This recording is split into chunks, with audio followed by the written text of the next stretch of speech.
और जब नया अहदनामा शुरू होता है तो इंसान जिसे उद्धार की ज़रूरत है वो खुदा को ढूंढता है। याद है वो मजूसी आपको जो पूछ रहे थे यहूदियों का राजा कहाँ पैदा हुआ है? कभी खुदा इंसान को ढूंढता है जो खो गया है,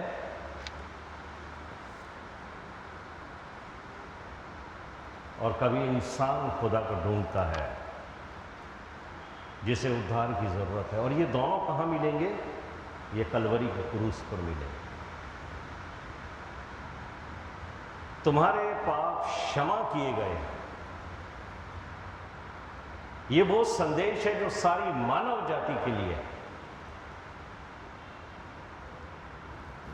ये अमूल्य बलिदान के बाद जो मसीह ने कलवरी के क्रूस पर किया, वो टूटा हुआ संबंध जो अदन की वाटिका में टूट गया था,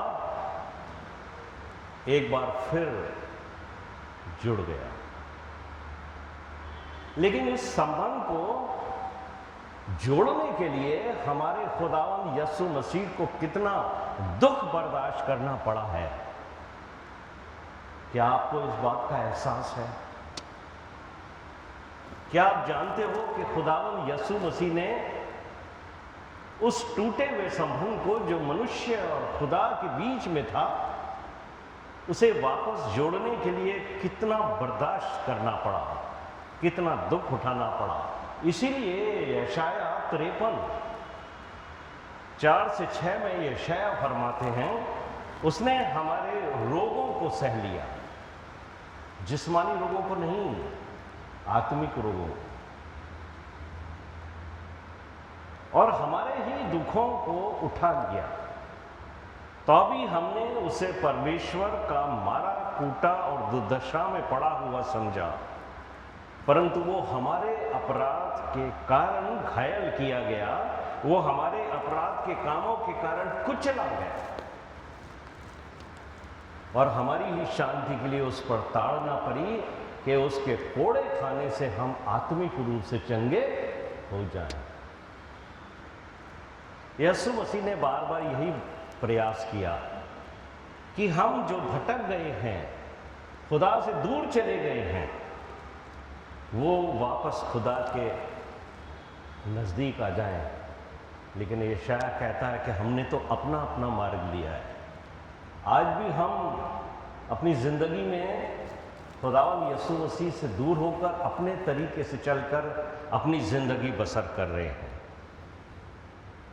यीशु मसीह ने बार बार यही प्रयास किया कि हम जो भटक गए हैं वो खुदा के पास आ जाएं। यीशु मसीह ने जो भी शिक्षाएं दी, पहले उसके ऊपर चलकर बताया कि खुदा इस तरीके का इंसान इस दुनिया में चाहता है, और मैं और आप खुदावंद यीशु मसीह की जिंदगी को देखकर खुदा के हुक्मों को जानते हैं। यीशु मसीह ने इस दुनिया में आकर खुदा के हुक्मों को डिमॉन्स्ट्रेट किया। यशाया का जो 53वां अध्याय है वो मेरे और आपके सामने वो खुलासा करता है। लोगों ने उसके सिर के ऊपर कांटों का ताज रखा, उसके मुंह पर थूका, उसको थप्पड़ मारे गए, उसको जलील किया गया, उसका मजाक उड़ाया गया। इसलिए यशाया 53 के 7वें पद में यशाया कहता है, वो सताया गया तो भी वो सहता रहा और उसने अपना मुंह ना खोला। क्यों नहीं खोला उसने मुंह अपना? क्योंकि वो जानता था कि ये जो कर रहे हैं ये नहीं जानते कि ये क्या कर रहे हैं। इन्हें मालूम नहीं है कि ये क्या कर रहे हैं। प्रेरितों का काम,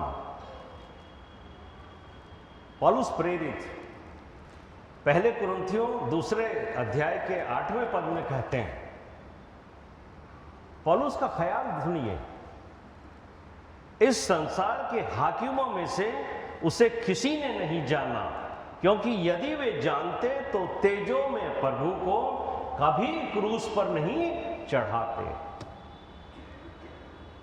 उस जमाने के लोगों में से किसी ने उसको नहीं जाना, क्योंकि वो उनके लिए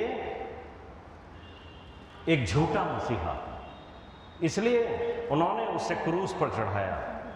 उन्होंने उसे नहीं पहचाना। आखिरी समय तक वो चमत्कारों को, चिन्हों को पर विश्वास करते रहे। लूका का 23वां अध्याय उसके 35वें पद में लिखा है, यीशु के क्रूस के नीचे कुछ लोग चमत्कार देखना चाहते हैं। यदि ये परमेश्वर का मसीह है तो क्रूस पर से उतर आए। यदि ये उसका चुना हुआ है तो अपने आप को बचा ले। मत्ती 27:42 इस्राएल के लोगों का ख्याल है कि ये अब भी क्रूस पर से उतर आए तो हम इस पर विश्वास करें। इस्राएल चमत्कार देखना चाहता है, लेकिन याद है आपको खुदावंद यीशु मसीह ने मेरे और आपके बारे में क्या कहा था?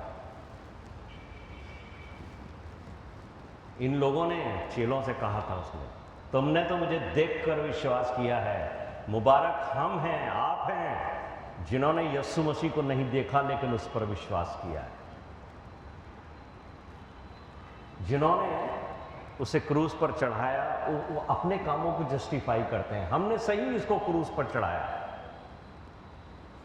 क्योंकि हमारी व्यवस्था है और इसको क्रूस पर चढ़ाकर हमने अपनी व्यवस्था को पूरा किया है। Book of Leviticus chapter 24 verse 16, लेवी व्यवस्था 24:16 के अनुसार यहोवा के नाम की निंदा करने वाला अवश्य मार डाला जाए। उनकी व्यवस्था में लिखा था, अगर कोई खुदा के नाम की निंदा करता है वो पत्थरों से मार डाला जाए, उसे जरूर मार डालो, क्योंकि उसने ब्लास्फेमी का गुनाह किया है, परमेश्वर की निंदा की। यूहन्ना का 19वां अध्याय उसका 7वां पद, यही भीड़ पिलातुस के सामने खड़ी होकर कह रही थी, हमारी भी व्यवस्था है और इस व्यवस्था के अनुसार ये क्रूस की सजा पाने के लायक, इसे मृत्युदंड मिलना चाहिए। क्या सच में यीशु मसीह ने यह काम किया था? यूहन्ना का 10वां अध्याय उसके 30 पद में लिखा है, यीशु मसीह ने कहा था, मैं और पिता एक हैं। यूहन्ना का 10वां अध्याय उसके 33वें पद में लिखा है कि वो कहते हैं कि हम तुझ पर इसलिए पथरवाह नहीं करते कि तूने भले काम किए हैं, पर हम इसलिए तुझे मारना चाहते हैं क्योंकि तू आप अपने को परमेश्वर कहता है। और खुदा का प्लान जो सारी मानव जाति के लिए था कि खुदा अपना बलिदान दे, अपने बेटे का बलिदान दे, उसने कौम इस्राएल से वो काम करा दिया। उन्हें लगा हमने व्यवस्था को पूरा किया है, लेकिन खुदा ने अपने बेटे के बलिदान से मुझे और आपको पापों की मुक्ति दी। और ये क्यों हुआ? क्योंकि वो यीशु को नहीं पहचानते थे। इसीलिए पौलुस ने ये बात कही है 1 कुरिन्थियों 2:8 के अंदर कि अगर वो उसे जानते तो उसे हरगिज क्रूस पर नहीं चढ़ाते। खुदा में मेरे अजीजों, आज का दिन उन लोगों पर ध्यान देने का नहीं है जिन्होंने उसे क्रूस पर चढ़ाया था, क्योंकि खुदावंद यीशु मसीह ने तो उनके लिए स्पष्ट तौर से कहा कि ये जानते नहीं हैं कि ये क्या करते हैं। लेकिन मेरा और आपका तो दावा है कि हम खुदावंद यीशु मसीह को जानते हैं। आप और हम ये कहते हैं हम यीशु मसीह को जानते हैं, इसलिए उनको भूलिए, अपने आप पर गौर कीजिए। उनके लिए तो यीशु मसीह ने कहा था, हे पिता इन्हें क्षमा कर, क्योंकि ये जानते नहीं कि ये क्या कर रहे हैं, लेकिन हम जानते हैं। लेकिन क्या सच में यीशु मसीह को हम जानते हैं? पहला यूहन्ना 2 अध्याय उसके 4 पद में, first episode of John chapter 2 verse 4, अगर हम कहें कि हम उसे जान गए हैं और उसके हुक्मों पे नहीं चलते तो हम झूठे हैं और हम में सच्चाई नहीं। वो नहीं जानते थे, इसलिए उन्होंने क्रूस पर चढ़ाया। हम जानते हैं, लेकिन हम उसके हुक्मों पे नहीं चलते। मैंने और आपने तो बहुत वचन सुना है, बहुत कलाम सुना है। अपने जीवन में झांकिए, आज का दिन उनको देखने का और याद करने का नहीं है। अपने अपने जीवन में झांकिए, क्या हम उसकी आज्ञाओं के अनुसार चलते हैं? पौलुस रसूल 2 कुरिन्थियों 13वां अध्याय उसके 5वें पद में कहते हैं, अपने आप को परखो कि विश्वास में हो कि नहीं, अपने आप को जांचो, क्या तुम ये नहीं जानते कि मसीह तुम में है? और अगर नहीं है तो तुम जांच में निकम्मे ठहरे।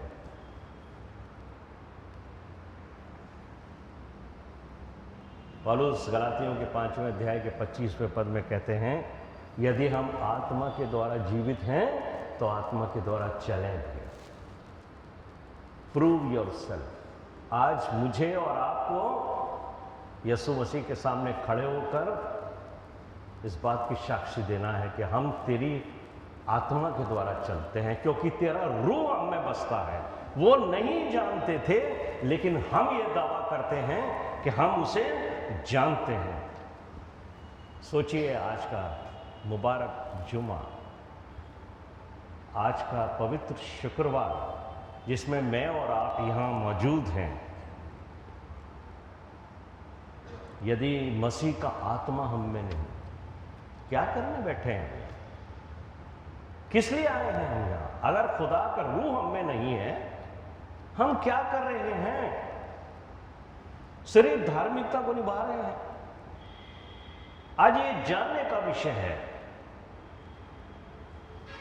और अगर खुदा का रूह हम में नहीं, तो हम बेफायदा बैठे हैं। और आज मसीह इस क्रूस पर से मेरे और आपके लिए कह रहा है, ऐ खुदा इन्हें माफ कर, क्योंकि ये नहीं जानते कि ये क्यों बैठे हैं। अगर मसीह का रूह मुझ में और आप में नहीं है, तो खुदावंद यीशु मसीह की आज ये दुआ है, ऐ खुदा सेंट्रल मेथोडिस्ट चर्च प्रयागराज की मंडली को माफ कर, क्योंकि ये नहीं जानते कि ये क्यों बैठे हैं। खुदावंद मुझे और आपको इस कलमे के द्वारा अपनी अपनी जिंदगियों में झांकने का मौका दे।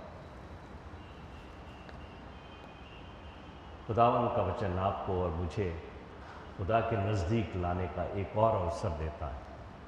अपने अपनी जिंदगियों में झांकिए। खुदावंद इस कलाम पर बरकत दे। आमीन।